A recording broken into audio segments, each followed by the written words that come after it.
Abonnez-vous massivement hein, na Katase 13 TV. Abonnez-vous massivement parce que na ba Suède bozé belé, na ba Londres bozé belé, na ba Paris bozé belé, na ba States. Ndenge za bonga na ebisio tout comme le soleil se lève avec l'éclat chaque matin, année au aussi la tête Kabila sera arrêté. Na ebisi déjà bino. Et puis Fachi alobi boy. Na kokanga mutute, na osambisa mutute. Nga maboko pembe. Mais justice c'est ça là et musa nango. Et puis Fachi alobi boy. Na kokanga mutute, na osambisa mutute. Nga maboko pembe. Mais justice c'est ça là et musa nango. Papa chéri Jibem Piana akendaki avant-hier na parquet kozong sape mbongo oyo ya mwana na ye oyo Soraya azwaki. Na bango ayebana te, maman na bango ayebana te. Do babima kaka emisatu ye Zoé na Jeannette. Na bango ayebana te, maman na bango ayebana te. Do babima kaka emisatu ye Zoé na Jeannette.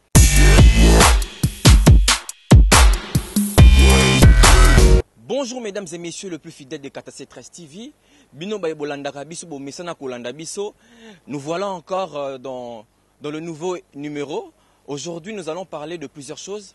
Toko beta masolo ya actualité pe makambe belé zo le kana kati ya mboka. Lelo na yambeli bino ndeko internet ako clarifier biso ako lobana biso makambo nyonso o eza caché ba révélation au bana Congo, bana kin, bazo zela. Baza impatient ya connaître. Bonjour monsieur internet. Oui, bonjour Kevin Talaga au deuxième épisode. Tswaka. Ozo mande lelo sikoyo wana ezaki première partie au deuxième partie sikoyo donc tozo panza siko nteke. Et ndeko internet lelo il faut to beta solo ya Covid-19 hein.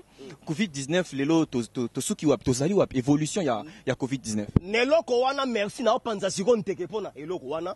Na Covid-19, fo boye bango 70 cartons déjà eyaki. Président de la République, ba monaki yango, ba kiswana ezana inerbe. Oso mane, parce que carton wana yaki 70 et puis fallait déjà batuba bana déjà ekomelango. Mais yemo siko Jérôme, fallait que ya boye mais akitna en France. Qui soit déjà na ngambu déjà ya Congo Brazzaville. Hein? Ba frère kuna, ba so melango déjà et c'est les gars bisope awa. Alors, ils ont déjà inerbe, yango et bomonagi chef de l'État. J'ai dit, Fachi Mwana Nzambe. Oso mande, Fachi Béton. Respect. Oso mande, pour Fachi Nenge Asionaki, Atambuli Bangaliema, Aketi ba inerbe, ti akena changu. Oso mande, pour Foibo Bango Geno, avant Kamere Akanga Mabatu, Baimba Nzemba Liboso, Yewana Kamere, Moyibi, Yewana, donc ils ont changu. Bayemba facha tuni nini babi yote oyo azana simano wana atali kamera oh bazoembela kamera chika mtu na si yewana kamera moi kaka azongeli bango jeudi oyo na changu wana kaka baby seka bwe tolingi tomona kamera bimate tolingi tomona kamera bimate donc ça dit banzembo wana izalaka ba message mbamoko fachi baton ache banga bwe anisi muto ache banga na yoki wana eleki j'ai dit dans ma présence na changu tango ake qu'est-ce qu'on a hôpital wana ya ba chinois atali bato bana Covid 19 aisonge no kisi déjà kalaté bozomela ndengwa ndeko internet s'il faut les loto beta li solo ya plainte ya évêque Mukuna hein. Évêque Mukuna a déposé plainte contre ex-président Kabila Kabange, Joseph Kabila Kabange, et ça début à changement ou quoi? Mais na yebisi yo démocratie ezo comme na vitesse moko legiti na pene. Alors na fungola bino batu ebo landa ngai talaka ma vivi na bundes. Hein? Boso mane boyo kapena eloko oyo. Na yebisi bino eloko yo ya bengi évêque mais ngasi na pesa ye kombo courant. Courant veut dire soko simbiango okangami. C'est que courant a déjà mabé. Donc, si simbi courant au Kangami, parce que courant est basarana et nangote. Donc, yango boyo karabalanga nzembo baemba. Courant ya lufula kari et boaki yona mozindo. Donc, wana courant. Courant et kausaka. Bon, mekate wana courant. Comme on est mikolo courant. Évêque courant. Donc, c'est-à-dire, à que kosala o babengaka, à que déjà ko dénoncer. Donc, wana babengaka avant plainte. Bolandi, parce que bana poto. Naïbi que boza est belé. Ozo mane ba merlin, hein? Na ba Suède donc bozo landa do ba belé donc partout et bozali ozo mane. Donc nenge déjà ils a déjà boyé, ils a débit à plainte. Ils allient à que à quelque chose qu'on dénoncer déjà le mal de Joseph Kabila a fait dans ce pays. Donc à quel déjà qu'on y a dit ça que Kabila déjà sali boye. Voilà donc babé un début à plainte. Donc wana et babé un donc ça avant coup. Alors tant que eko côté sango veut dire plainte ils a déjà koya. Ndenge à côté si wana. FC wangabi plus de 100 fausses communes. Kabila atika ena mboko yu. Oyebi yango ndenge etotelemi boye komona bandeko na biso ya Kasai bakoma trop na kini na ba moto. Kabila boma bango kone belé alingaka fo a exterminer race kasayen de façon que bango ba élection et ba votaka ebele. Et puis faut bango tangu courant ake ko porter plainte. Lelo na tongo poto telemanga no boye na landisco ba ONG. Georges Kapiamba. Ye aza pena siko bataba ba ONG moko ya makasi. Bango pe lobby ba oketika ya bango plainte pour na Kabila. Alors ndenge to telemi na boye bana poto États-Unis partout dans le monde bolamuka. L'air a sonné. Le col a déjà to luka ki batuba ke no funde la biso Kabila et que batango ba apparaître lelo. Alors nazo fungola bino ba landio yo bolanda ngai peuple congolais. Je dis bien peuple pour oisa makamuza sur IDPST. Et tali IDPST mais comme si peuple congolais place aux na poto bino tout ba ma vivi place donc e bozali. Ozo mande ba lidi bino tout place donc e bozali. Ozo mande bon la muka bon sala ya bino pe plainte boti donc faut bena Kabila zo saki ya ba plainte. Ozo mande donc ndenge za boy soutenons. Je dis bien soutenons Pascal avec Mukuna ndenge ça déjà on a parce que Kabila to raté année ote alongwa awa. Tant que Kabila Zaliawa, président Félix a reçu rien. Parce que Kabila a bloqué le système. Donc, c'est-à-dire tellement a bloqué le système. Donc, il faut qu'on ait la danger. Il y a ça pharaon. Donc, Kabila, c'était pharaon pour nous. Alors, peuple congolais, partout où vous êtes, soutenons. Je dis bien soutenons avec Pascal Mukuna. Oh, on a mon internet na PC comme courant. Courant, ya lo fola kari. Et bois qui yon a mozindo. Pour elanga yango kausaka mbebo oso mande donc ndenge za boye bazo saka na biso bato ya FCC soka to bloquer ka Kabila kei FCC na mayo wo donc force à FCC faut Kabila azawana alors faut soko exterminer bato wana et puis yango yo ki FCC déjà balobi ni balobi ono yo Pascal oza trop pressé OK ko funda évêque na parquet mais faut bango ancien président bakangaka ete pe atabomi batu ndenge ni bakanga ete mais mon frère Kevin na fungoli oboy omoni bato ya FCC ce sont des démons mais bandeko ya FCC balobi que moyen Pascal a déposé plainte. Pourquoi? Parce que ex-président portera plainte.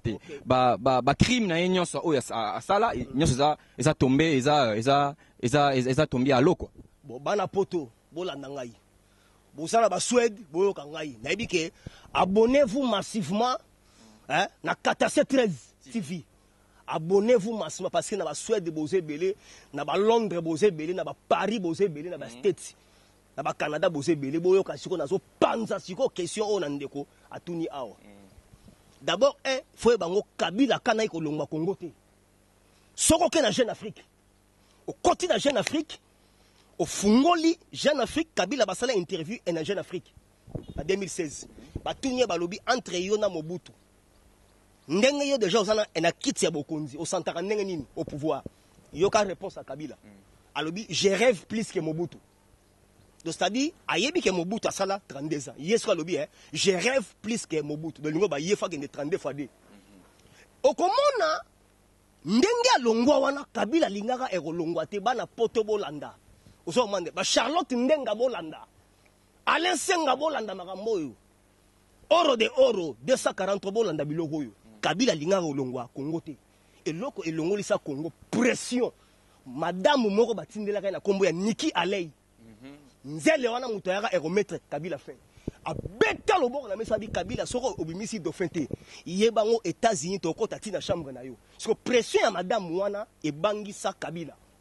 Yamoni Kabila abimisa dauphin au akanate. Et puis c'est dans l'histoire mbala liboso muto abimisa dauphin pas joué. Dauphin a échoué et ça l'a raté. Donc bakamo rare. Kabila pression wana akoka note yamoni abimisa Shadari. Bakamata nini tellement bayeba ke ba rolongwate. bakamata constitution wana ba bouger ngo na quelques éléments. Donc c'est-à-dire bachanini toyebeke to ça déjà emabe awa torochake ata mutabomi ayibi akangamate.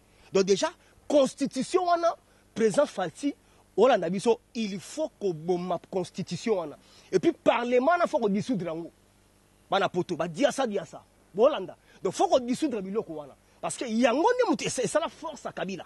Donc c'est-à-dire bayebaka teke bakokaki ya kolongwa. Yango déjà ba préparer tout. Donc tout a été planifié, préparé et organisé.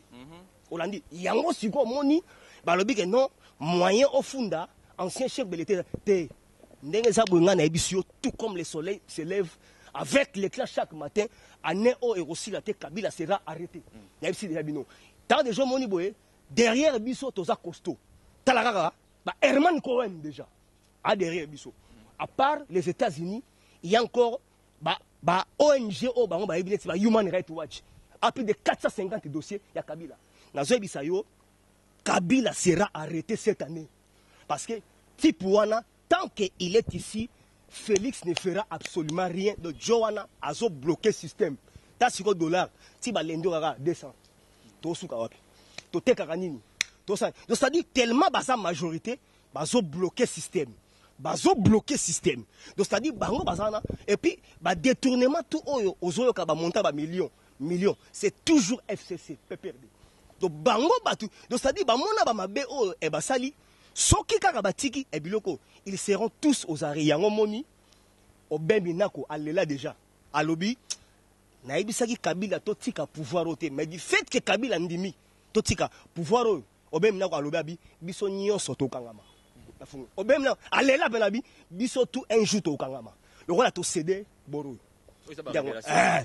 donc obemi na déjà babi biso tout to ka abi le roi la Kabila ndimia cédé loko biso tout to kangama et puis Fachi alobi boy na ko kanga mutute na osambisa mutute ngama boko pembe mais justice c'est ça là et musa nango donc yango moni na biso déjà o eza début ya commencement ya ko la plainte contre Joseph Kabila bana potobo za ne sengo erangoyo bo soutenir biso na ba pelle na banini bo soutenir parce que procès déjà ya Kabila déjà isa na mesa alors bo soutenir biso na ba ONG mususu e ba ça ba procès to sengi na bino mutu nyonso déjà aya na ba procès tant que Pharaon ne sera pas arrêté rien ne marchera dans ce pays il faut Pharaon à Longwa. Pharaon c'est qui? Joseph Kabila alias Hippolyte Kanambe Papicho motema mabe mwana moke ya motema mabe ndenga za boye place auta eyebana te papa na bango ayebana te mama na bango ayebana te do babima kaka emisatu ye Zoé na Jeannette famille mobimba ya ngwana nazo bisayo ayakia wa makolo botsa mbula solo adanze venda ozo mwande ayaki na rien lelo Kabila zana banda kwa kosakana te bana poto botala na Maroc juste côté ya mer atonga maman hôtel moko hôtel résidentiel Kabila Vista so botel yango na Google beaucoup mona et puis azo beta susu bor moko na ata kiba avana na kiba do bor wana na kiba na mesilité siko ayaka ne lo côté justice tuni la biso ya oyaka na bota mbula oyaka mais siko bio babiloko to osulango wapi voilà siko bata FCC ko banga basana ngo so kaka Kabila akangami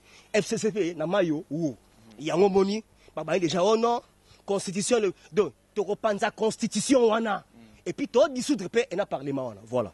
Cette question m'a été confiée depuis Bundes, Maman Vivi, albina tout dans internet.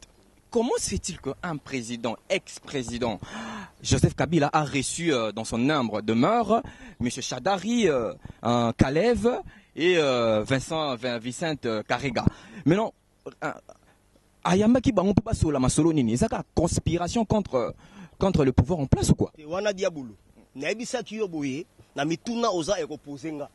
Tant que Kabila est ici, rien ne marchera. Donc système, donc yé azapo na ko bloquer système. Donc c'est-à-dire au moni kingakati wana. Donc kingakati wana atonga ngo pona zala 100 ans na Congo. Mais nazo biso un démon. Nazo biso ambassadeur ya Lucifer na RDC c'est Kabila. Et puis aza représentant Lucifer na RDC. Si wana auto sala réunion moko yé Vicente Karega, Kalev na Emmanuel Chadari na yemoko 4 na kingakati. Ezani comment ko déjouer régime oyo ko renforcer rébellion na RDC. Ozo mane dernièrement na fungolo non Bemba basala tuna Moïse bakenda koluka Kagame na Rwanda Kagame ayiso nga bi moyena aider bino so ezate parce que partenaire nanga munene o abana e soutenir nga na mito ana RDC. C'est qui? Les Américains.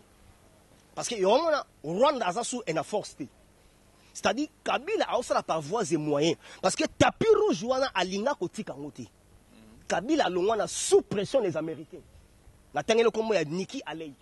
Olandi madame wana ya abe donc avant où Nikki Haley aya mutayaka susu ya gina nyo John Kerry ABC aboyo yoka siko mutasuka batina Nikki Haley. Donc Kabila c'est-à-dire quoi? Donc c'est lui qui bloque le système. Kabila alingana no kinwate bon siko mutande ngwana azonga donc c'est-à-dire basali réunion moko boye pona ko contredire ka Fachi donc yango moni Fachi a okena bon un système moko le roi donc d'un pastoral. Donc, donc c'est-à-dire balinga yi ba bloquer système donc basa la tout de façon que ba Rwandais ba kota kaka basa na RDC pour na bloquer système. Merci na motuna no oyo opposé nga yo kasiko yano nango bana poto bolanda ozo mané ba yaniki partout bino boza partout dans le monde bolanda parce que makambo eza terrible ba oti ko kanga 300 Rwandais na armée na biso ba Rwandais wana bayebi ekoloba ni lingala ni kintandu ni donc c'est-à-dire ba infiltrer kaka ba Rwandais donc souci Kabila faut kaka de infiltration et si la te ezala kaka ba uti ekobimisa bango lobby ba Rwandais moko aza congolais azate mais bana armée congolaise yami balé juste na aéroport Anjili bana poto bolanda bana Londres bana Paris boyoka makamboyo politique à Congo ekomi elengi koleka tina supu boyoka internet. Donc c'est-à-dire awa kaka na njili na biso na njili na aéroport donc aussi en area aéroport donc immigration na biso donc service tout et ça la wana ba remarquer sur 100% 70% sont les Rwandais na njili kaka parce que yebisa ngai Rwanda ataba infiltraka batu mais oyo ba infiltre donc na biso Congo to progresser ndenge nini donc bakangi 70% ya ba Rwandais na aéroport kaka ya njili kaka wa siko yebisa ngai to évoluer comment donc voilà ya ngomoni tina ya réunion na Kabila akotaki et puis abengisi ambassadeur rwandais yora kombo Vincent Karega et puis batu babomeli biso Congo ba kombo na baoda ebandaka na ka yora niti Karega Kabila Kanambe Kamere Katumbi Kagame donc kaka baka donc batu babomeli biso et puis so olongwe na baka ebani barui Rugwiza Rugabo Ruberwa donc baru tout ça dit yango baza batu moko congolais soutenant évêque Mukuna congolais place aux alliés ezali kamba IDP souté ezali kambu ya IDPST MLCT IN donc oyebi oza congolais soutenant évêque Mukuna oyo to bengi na kombo ya courant soutenant Kabila doit quitter ce pays. Kabila fois soka kangamite rien ne marchera. Donc il y a une procédure à souka. Kamere wana azaka kuna wana za avant gume pharaon na bango eza Hippolyte Kanambe alias Kabila ye wana alingana no ba congolais te. Donc yango bomoni tant que ye azalia ba réunion moko kabbalistique ezokota kaka. Donc ba réunion moko courtoisie ye na ba Rwandais. Neti e ba Rubero. Un démon. Pourquoi il est là? Faut qu'il rentre chez eux. Ruberwa ayebi tous les langues ya Congo. Donc voilà yango moni ba makamboyo. Donc yango moni voir même ma belle déjà comme koya ebele voir même ogi papa chéri Jibem Piana akendagi avant-hier na parquet kozong sape mbongo oyo ya mwana na ye oyo Soraya azwaki. Papa na kosote Congo eza na lar. Na moni pena Jibem Piana animage akoti pena parquet ba yambie tant abando bimisa ba brique à l'art. Bana poto Congo eza na lar oh est-ce oh ba dollar tala mimpiku 100 200 est-ce oh 100 000 donc azong sabi pour na boyi mwana zo sambwa mingi tala wana za mwana ngai ba sambusela nga mwana ndenge mwana yaona nu nenda erosong sa première tranche mwana ngo kamere nda pese mbongo Soraya ko dosko do bazui compte na compte mwana wana siko JB akom de go zong sango alobi eza soni trop donc nakoki ekosupporter te mwana nga fo azaka humilier tina ba niveau ndenge wana ya moni JB mo na parquet azosala siko tant déjà monde ezomona ke bato yo bambongo ekendaki bandi déjà kozonga déjà du sérieux et bandi déjà koya tango monde ba non tokangi siko Kabila yende grand ngolo balen oyoka monde oganga. Mesdames et messieurs, nous poursuivons toujours dans cette grande émission. Et Internet. Jesus avait reçu une demande, en fait. Une demande, il y a Dirkab, il y a président, Kamere, qui Kamere, a dit que Kamere, il faut démissionner. Kamere a dit qu'il faut démissionner. Maintenant là, si Kamere a démissionné, y aura-t-il une personne qui va forcément lui remplacer et faire bien son travail? Mais oui. Question posée, c'est pertinente. Mais oui. Parce que le problème, tout ça, d'abord, il faut que Yezu, Yemuta Sungagi Biso, na ordonnance au caméra bomba. Parce que le chef de l'État sali ordonnance, caméra bomba. Qui Yezu, Mutazwa, qui a même la Cour constitutionnelle. Ça, c'est le 1. Et puis, des deux fois, Bango, caméra déjà, a tchaki lettre, il y a des missions déjà, et Kotaki. Mais malgré bata INC, bah, de mentir en haut. Ils ont vrai. Le problème, c'est ça, c'est ça. Et puis, Kamere déjà, à lobby, va désigner Moto à remplacer na INC. Parce que Kamere déjà assis à pressentir qu'il y a Obi Masouté. Parce que Moto, on a une posture, il y a Kamere ou soit Aza Moto a bien crédité. Na Bisayo, Azala na position à Kamere ou Kamere était déjà acheté Motumoro, Moussous. Na pesa qui on da qui s'en est que non moni, quand ça l'accord entre les individus, ça n'arrange pas le pays. Il y a un arrestation à Kamere et Félix Natati Azati. Donc, au moment où il y a des bateaux, il y a Félix Aza et Nakatite. Et puis, il y a le président Félix Kabila. Abi keba mukolo justice et Robenga yo ngate. Abi keba mukolo justice et Robenga bi ngate. Donc, Fachi déjà ici, présent à prévenir déjà, ba danger mopo. Fachi na mutema yebi un jour, vouloir ou pas Kabila sera interpellé. Maintenant, l'air a sonné. Donc, toi qui est molo kaka. Donc, c'est-à-dire, le problème est ça déjà. Kamere a commis déjà lettre. Il y a des missions et puis ndenge akoti boloko wana bana poto bolanda oza internet tozo panzela bino de réalité ya makambo ozo mande boyoka ba makambo yo ndenge akota ki boloko wana na likambo etali détournement de fonds boye bango Kamere a rozwaka sous des comptes finalité soki bakangi na justice na likambo etali détournement de fonds cela ne frise pas le règlement des comptes wana des comptes final abupia na mai aux souté. Et puis, non déjà, Aza déjà wana. Na INC déjà. Et puis, toke plus loin, caméra zo panzaka kalar na niveau mo ya osakanate azo tikate. A comme ko corrompre tina ba journaliste. O ko remarquer li kambu ya caméra presse bazo linga suko beta mouvement po ba journaliste mingi ba le ba $2000 et ba $1500. A panzi déjà presque na ba presse belé. Et puis, je lance cet appel. C'est-à-dire, le ministre Ndambu qui est revendre dans la prison Makala, va vendre sa caméra Mokolo Mobimba. Quelle bêtise! Quelle bêtise! Donc, le ministre Moussoussou, comme il est dans la prison Makala, vendre à solliciter caméra et Mokolo Mobimba. Mais directeur, il y a prison Makala. Est-ce que il y a aux amours tout aux amours? Mais le ministre, comme il faut carnaval, donc, bureau et fou, moi, mais la prison Makala, Tonini. Et puis, il faut, président lobby nango wana akotaki conseil des ministres na loya président atuni bango boye abi mais ba ministre na comprendre est-ce que beaucoup molandela ba parti politique to bo sali la pays donc président a posé bon question tant que intellectuelle et lingi eroloba boye ngana bino nous servirons le pays quelque chose aux tendances no boye boaka yango donc ce que beaucoup bena que comme bimisaka no boza bato INC donc au lieu bo sali la pays beaucoup mi erolandela parti politique yango moni toke bisabang et puis Célestin Tunda Wakasenda tozo mettre en garde o ezapu tala biso blackité to yebi que c'est un grand kabiliste ndeko na ngandenge o yambinga lelo na émission na yo na ofungolo nteka poza face B to beta siko eloko Mutaliboso a dénoncé ki muyibi ya Kamere boye bagete ezali scellé ya la gira yaza ministre de finance mutu bena abanege e ko reverser Kamere alielar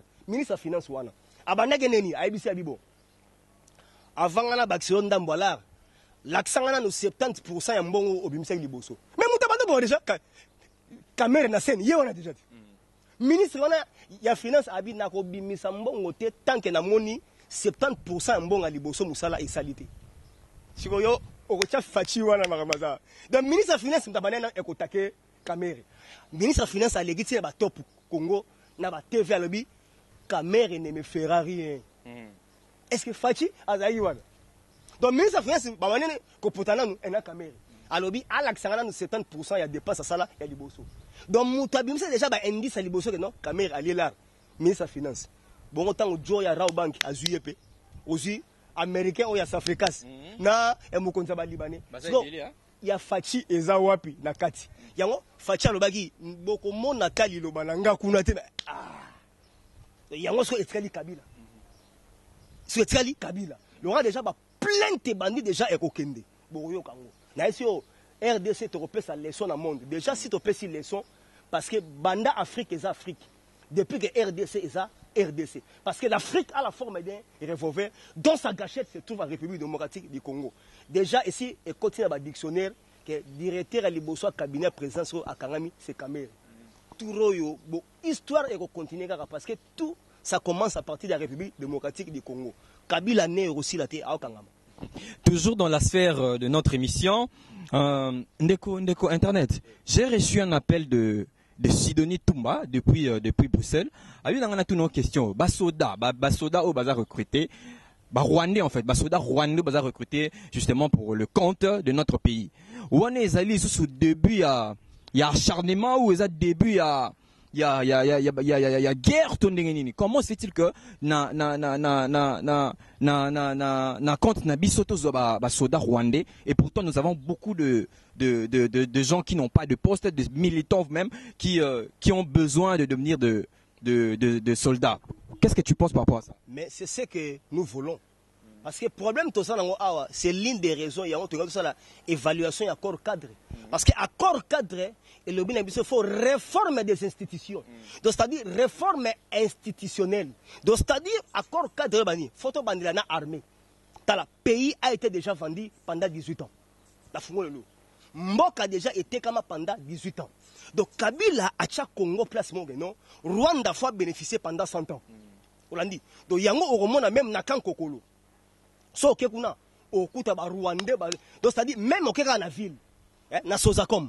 Immeuble wana mobimbo mona kaka na ebisio ba Rwandais na ba Rwandais. Donc, c'est-à-dire Rwanda déjà ayebe ke mboko otiko nokite. Et puis Rwanda zaka so benganie na territoire na yo. Ba bimara nokite. Donc, c'est-à-dire, tellement, ici, il y a beaucoup d'argent.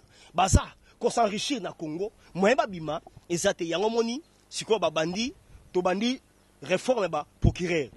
To changer, procureur, Kamere, à Kangami. Ce qui, donc, changer, procureur, batikara, kabang et numbiana, de Kamere, à Kangamate. Si quoi, le roi, to bandi, na réforme, soda. De Romona, Rwandais, to vide, je lance cet appel, bana poto. Partout où vous êtes, Kabila a détruit ce pays pendant 19 ans ou 18 ans. Il y a Robé Bissa. Et puis Kabila a une tension au Congo. Atiki ba fissure à Kosakanate, atiki les ba dinosaures, ba lion. Donc, Moutounyo Sasala na Kabila a Moutou Yaropola. Donc, aux hommes non, ba bimisi rubrique non Kamere ba bimisi na Boloko. C'était toujours FCC. Donc, c'est-à-dire, na Congo soko yé, ba na poto. Soit tu nous même moi à 12 ans, c'est FCC qui bloque. Le problème c'est ça, c'est ce que il faut que la réforme et armée ko dénicher ba Rwandais wana nyoso ba kende. Ne Congo tozwa tant. Ne FCB tant que Kabila nous dérange, tout ça même 5 ans et il n'y aura pas même les élections dans ces pays. Faut chercher donc faut chasser les régimes Kabili. So les Kabili ba kei si matobandi ko biso moko nde ba mebi. De yamoni to détecter tous les Rwandais ou à tous les postes. T'as déjà dans tout le Benoît et les Kamouya. 70% il y a des Rwandais qui sont en aéroport en Gilles. Parce que tu as des RV, des SNEL, des régies des eaux. Partout, Bazali, Batouan. Félix Tshisekedi dans une armée solide, armée forte, ou soit ils ont encore armée il y a ex-président Joseph Kabila. Donc c'est-à-dire quoi? Au moins, système Tokenango, surtout que dans la rapidité, on pouvait perdre. Beta biso attentat liboso et avion, crash avion. Rien nous prouve que le président Félix a une armée à Makasi. Le problème est qu'il y en a. Ce qui nous a bien à l'écoloté. Et là, même Ngano, c'est Dieu. Ce qui Fachi a dédié Congo na maboko ya Nzambete, ça c'est le 1. Il a mis balé si ce n'était pas le service de renseignement américain. Il a mis ça tout. Ce que ça la base base IDPS ko loba bisoté de Fachi kala. Parce que déjà Kabila a le banc déjà lobby. Je ne viens pas vous dire au revoir, mais je vous dis à bientôt. Donc bah que coup d'état na bango et Simba. Il y a un moment ba kamata kamere ba tchaye pembe na Fachi, kamere faut signer la babilo retour. Raison même le président Azolia. Président pena Azolia ko balançons en Facebook. Au moins pena président bazo katesuki. Balançons en Facebook. Mais nani azozwa ba image wana ba photo ndengwana balançons na ba Facebook. Donc c'est déjà une trahison. Yango au moni tango ba interpeller et madame Omenga. Madame mona ye aza directrice ya communication ya présidence. Tango ba biki no bazo benga yo apika crise. Parce que madame mona mutazwaka toutes les informations azo kabango tana mtina niveau que no chef de l'état ba katesuki le ba Facebook. Azo lia foufou, aza mutu, hein, normal. Elle a fait donc ça trahison déjà. Yango moni et puis na présidence wana tozana ba conseiller ya Kabila o ba longwa te bazakuna. C'est-à-dire ba conseiller wana o ya Kabila so ba moni mutu moko ye, faut ba bomayo, faut ba poisonner yo. Donc yango moni na ngambu na biso tozo sila mingi. Po bato wana bazawana ba longwa misala maintenant bazwa ba décompte finalité. Alors faut chasser tout donc les régimes Kabili. Et Madame Santa Fe depuis Londres m'a confié aussi une question à vous poser. Alors, depuis affaire 100 jours en fait, depuis arrêter les travaux, depuis comme Luka, batu nyonso baza inculpé na affaire wana. Ti lelo yo batu nyonso bazo insinuer bazo kanga bango kate. Bazo betaka liso na bango bazo tanga ba kombo na bango, mais ba poursuite ezala jeter sur bangote. Qu'est-ce que tu peux dire par rapport à ça? Ezana onka ka farce théâtre moko boyo tozo vivre na mboka o to ezelo ronini. Non, c'est-à-dire au moni caméra même avant bakangaye. Caméra convocation il y a depuis le 2 mars. Mais apparaître en avril. Donc c'est-à-dire neti oyo otangwana oya o Jefrem. Iye azali beau-frère ya Nehemi Moulania. Donc c'est-à-dire Kabila asanini. Donc basala monde moko boye bakanaka balongwa lelo te lobiti donc balana. Donc yo bali mwana nganga na bali mwana yo. Donc c'est-à-dire un royaume. Un royaume. Donc c'est-à-dire moi trahison ça la entre bango et zate. Olandi le rancio. Alors siko c'est-à-dire quoi? Batuana baebi neti e matata mponyo. Nanu pe apparaître te. Asu déjà bonai. Kimbuta nanu pe apparaître te. Donc c'est-à-dire bazo banga nanu. Yango moni FCC chaque jour nzamba salaka ba kotaka ba réunion na ba pona contrecarrer Fachi. Likambuke caméra abima ezaki FCC. Donc on remarque nyonso zara FCC. Donc tellement baza na majorité. Moi ba kangama izana mtedo ba shona moi ba teti. Tant que kaka l'ère pharaon sera arrêté Kabila ba opanzana. Donc yango moni to kene na bagarre. Peuple congolais soutenons. Je dis bien soutenons Pascal avec Mukuna. Et ça, il y a IDPST. Je dis bien peuple congolais là où vous êtes. Le corps a déjà plein de bandits qu'on déposé. Sora Kabila à Longwe. Ma tête en pognon tenga comme aux arrêts. Donc ça la tête wana Longwa. Donc sora tête wana Longwe le grand pharaon, c'est fini. La justice de notre pays est-elle impartiale? Ils en na parti encore prise des parti encore hein? Baza impartial ou baza impartialité. Moni bateau. Problème est ani. Tant on aura confinement d'abord en la ville à Gombe. C'est-à-dire bazo bimisara ba mindukyo ezaki caché. Lobi na on a cité et des fleuves. Donc c'est-à-dire Kabila azali na intention moko faut appoudrer ville à Kinshasa. Tala un mauvais à kosakanate.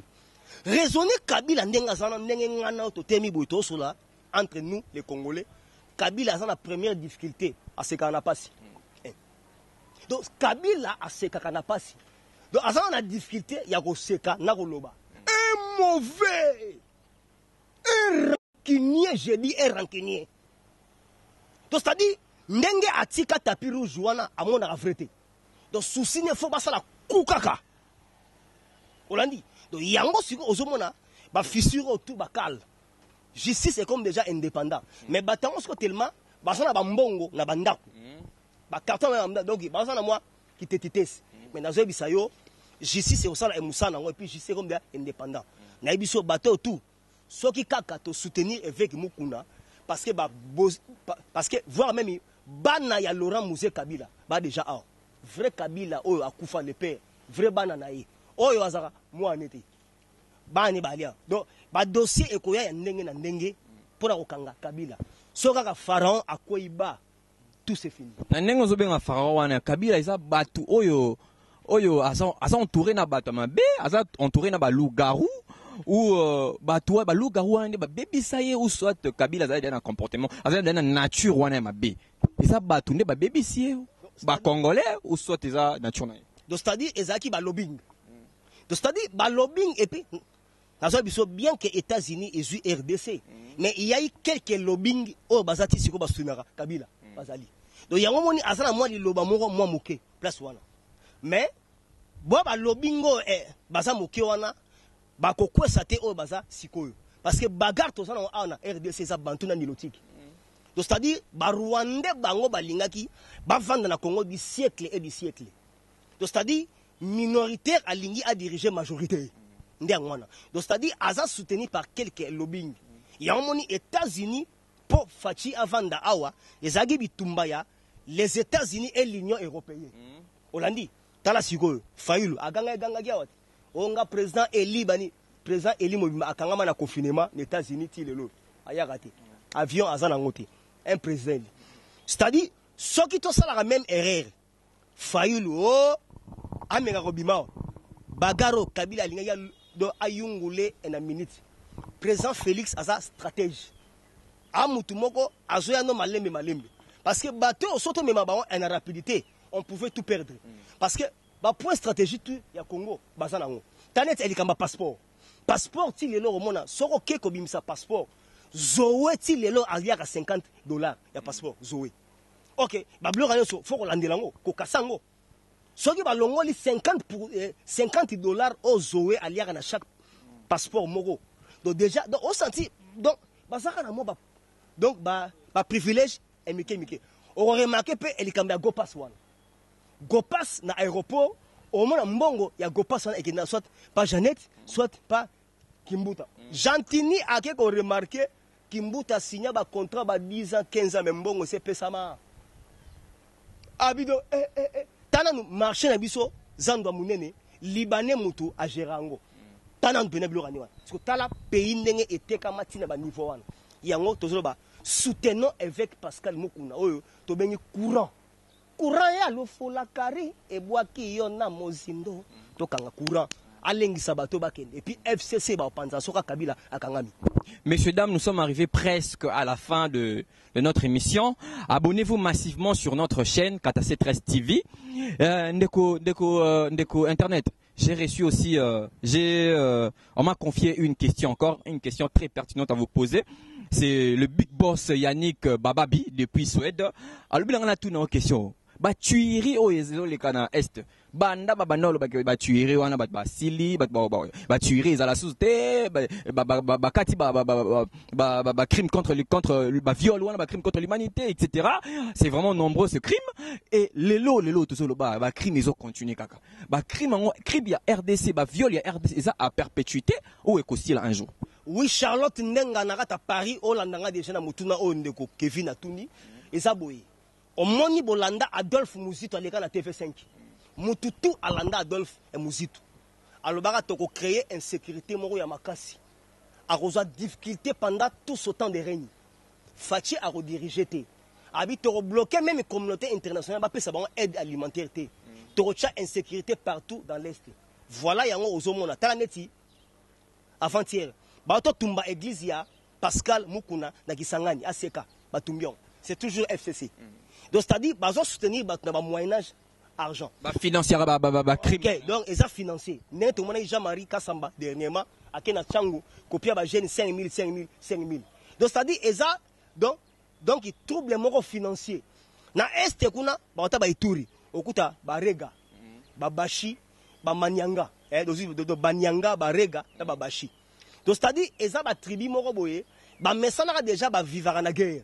Parce que yo mutu moko so eli bango pe ba olingate alors ils ont même quelques lobbying ndenge to lobby ba balinga guerre feso anga na est pour place bango ebalelaka yangwana yango moni eza eloko moko financier tant que kaka Kabila akokende déjà ba généraux musu déjà ba remis eko dénoncer et puis président Fachi a remarqué que non ba général Moussou Kabila longola bon atina bon na ba croix rouge aba déjà ko récupérer bango taneti général Bounene à la Brazzaville et puis général wana moi si na ye oye abala azale ki ya Laurent Mouzé Kabila ya moni Kabila lingara général wana ayawate et puis général wana ebi makambutu ndenge Kabila bomeli Congo donc c'est à dire photo so ba tête ndenge wana ba grand général wa kala kala bazonga na Congo pour Kabila akima ndenge wana donc yango moni guerre na est ces aussi la tesa bilo moko financier de par les mafieux pour Fati Azo Chek pour baby qui est présent le Aza deuxième vice-président Union africaine année prochaine alors ma président Union africaine alors Kabila siko beloko ye azwa ki yango te ba opportunité boy parce que yazo mona muninga zo ya zo komande ngwana yango mona ezo sale kanda yango nazoloba mes frères tout comme le soleil se lève avec l'éclat chaque matin soutenons je dis bien soutenons Pascal évêque Mukuna na plein to azo sala o to benge courant Kabila soka longwa wate Congo ekozwa kimia te donc c'est-à-dire Jowana tant que azaka ko nyata terre na biso il y aura toujours les malheurs donc mutuana arolinga te congolais aux années sengo un démon donc un démon type wana donc yango moni soutenons Pascal évêque Mukuna ba procès eza ebele bana poto bino pe bo soutenir biso na ba pel na bino partout fo bo benga biso banini ba Charlotte ndenga fo bo benga ndenge bo mesana donc ko benga ba Alain Senga na ba Joboul fo bo benga bino ba oro de oro fo bo benga parce que politique est comme elengi et puis surtout Albert Yuma pe fo kangama parce que soki jwana la justice e bengi yam ta tanga kombo ya Kabila yango bo moni Kabila azolinga te ba Albert Yuma ba kangama et puis aolinga te ba Joya Ojefrem ba Foner yeti Foner wana eza entreprise ya Kabila place moi na Kabila alia 20 millions na Foner donc yango moni justice sera ben si ba sala moi ba tracasserie ba nini mais na biso kalate okoyoka lo sebe robeta Joël Kinyavui dit le mignon depuis Paris. Il y a lobby que émission Katasse 13 TV et zo cartonné dans Paris ndeko internet azo fungo la biso ba révélation ba vérité en fait oyo ba te belé bazo c'est terre bazo linga ko révéler tes contenu ya pays et ndeko internet mot de la fin qu'est-ce que tu peux dire na ndenge émission na ndenge ya atmosphère ya émission hein et le roni noko loba na peuple congolais ba simbama hein ba za la déstabiliser te ba croire toujours un changement où comme on le dit, le changement impose la transformation est kozala na mboka. Et le mot de la fin, qu'est-ce que tu peux dire par rapport à cela? Nazolo bara surtout na bana Londres, we are des Congolais, des Congomens. Vous savez comprendre? Donc tous ça nan bo moko, wana in London. Problème tous ça nan eza boye, ba peuple congolais place besoin mi tous la bo moko. D'abord to linga na biso boya kotika Congo, Kabila zana noawa.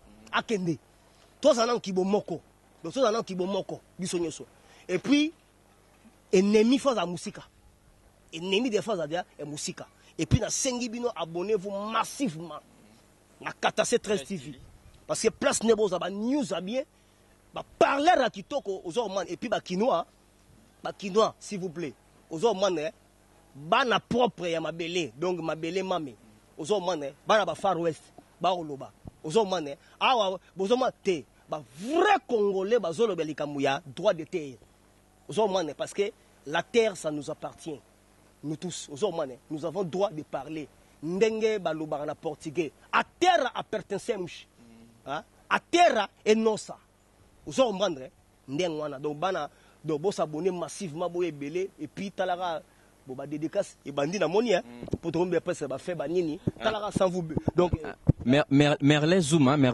le grand noko depuis Paris. Alors bien internet faut ben ça que ming na plateau non pour yende amesana ko révéler biso ba amesana ko la kisabiso pe ko démontrer biso ba révélation ezo le kalamboka bazala toujours dans la joie ceux qui bazo zapper bazo monayo donc tu es vraiment la bienvenue frère. Et puis talara Sidonie Tunga na kata ba Bruxelles na kata ba bela banini Olanda biso yo pe talara moi benga poto sur la bien moi ba question monsieur Roya et puis sans oublier aux hommes de Yannick Mabundi la Suède aux hommes bana Suède bozé belé bo benga na bike bolanda Katasse TV et puis talara na kata ba Jobek banini Alain Senga jeune moko bien posé banini azawana yepe alanda ba Katasse TV Alain Senga ata ba Jobu na bike bozé belé na ba Cape Town na ba Diriba meyone na kata Jobek au Vandi et puis talara sans oublier la première de la classe, il y a la première de la classe, aux hommes, en soit déjà 99%, et tu as 1 point Zambabi, tu as 1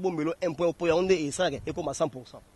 Charlotte Ndenga, l'incontestable, aux hommes, grand prêtre mère, mère des mères, mère boss, Talara, yo Foumoun cité, Mfoulouzi, Mtimambote, aux hommes, Talara, yo, aux hommes, elle était toute en blanc, parce que son cœur est blanc. Na 15e rue, à Paris, avant d'assister na 15e arrondissement, Charlotte Ndenga, Talara, qui toko wapi batika oumela, donde angwana. Et puis sans oublier, non, Baza nanu, aux hommes, Baza. Jackie Lomingo, la lyonnaise, aux hommes, Crédit lyonnaise, Bazé Belé, aux hommes. Sans oublier, ma vivi na Bundes, Talara yo, bino bovandel passe à Bundesliga. Kalaté tout le monde en Allemagne, a fait un championnat naé. On a déjà entraînement ici, pour Kalaté confinement et aussi là déjà.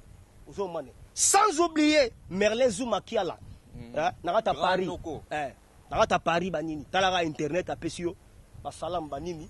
Et puis sans oublier Lydie Salima, barcelonaise. Lydie Salima, barcelonaise. Talara. Binotu, bon s'abonner massivement à Katasse TV. Aux hommes, Santa Fe, na Londres. Hello, please, call me in my numbers. Please come. Desaboué. Mbote aso. Donc na lingi binoto. Donc the Congolese living in England and the United States of America. Hello. Et bien que vous êtes nombreux partout. Bolanda biso na Katasse TV boza belé. Ba ma vivi binoto so ba mbote banini. To lingi binoto. Bon s'abonner massivement à Katasse TV. Je crois Kalaté tozo lancé déjà un numéro dans ya WhatsApp et Roya. Bourgeois opéra à Katasse TV mais sans oublier vos on a plus 243 924 12 05 plus 243 924 12 05 ndé ya wana mais Kalaté n'a relancé déjà WhatsApp Bourgeois donc Charlotte Ndenga place déjà aux Awana grand prêtre mère boss des boss Talara yo vient déjà na pointe aux Hollanda et puis Kalaté passeport bo kitsabiso ma passeport et puis dollar réseau mata kaka to okende to suka wapi na bato ya lamuka fa lu kuta saka ngama na e na confinement mais talaka ebiloba lo ba kinao ozo mane ba guerre mo to zana ba guerre foda yango to pesi nyonso ba merci à toi abonnez-vous massivement na Katasse 13 TV ndi ngwana donc quant à moi to kuta na so journaliste Kevin Messieurs, dames, nous sommes arrivés à la fin de cette émission. Je ne cesserai jamais de le dire. Je dis d'abord un grand merci à mon équipe technique, le Big Boss Bob. Yende à Salara, nyonso pour émission et les conditions adéquates, les conditions nécessaires. Et je dis aussi un grand merci à Gloria Kiabou depuis Paris. Il y a un sponsor, il y a émission, il y a financière vraiment émission pour eux, ils ont vraiment les conditions plus adéquates. Et je dis aussi un grand merci à Merlin Zouman, grand noko depuis Paris. Il est à Salaka de son mieux justement pour que l'émission ait les conditions Yamalam. Je dis également un grand merci à Jackie Ninga. Il est à Salaka vraiment de son mieux pour que l'émission ait les cas tout bien inviter le roi tout mbote ba Santa Fe bozana boza donc belé. Jackie Lomingo donc boza bené belé. Donc livre mais d'autant à nos morobos belé te donc en Katasse. Abonnez-vous massivement pour micro politique comme les lengimo le ratina soupe. Donc zou à moi était c'est le là ndenga mukete. Et je dis aussi un grand merci à Jackie Lomingo depuis Paris. Et aza mutumo ko soin mutumo malamu ou asa la mission paye les conditions adéquates. Et puis Lydie Salima la barcelonaise, Lydie Talarak. Merci. Et j'ai dit aussi un grand merci à Bobo Mayala. Il balobi asa un grand cameraman. Il y a une Simbi émission à Katasse 13 TV. Big up à toi Bobo Mayala. On se retrouve dans le prochain numéro.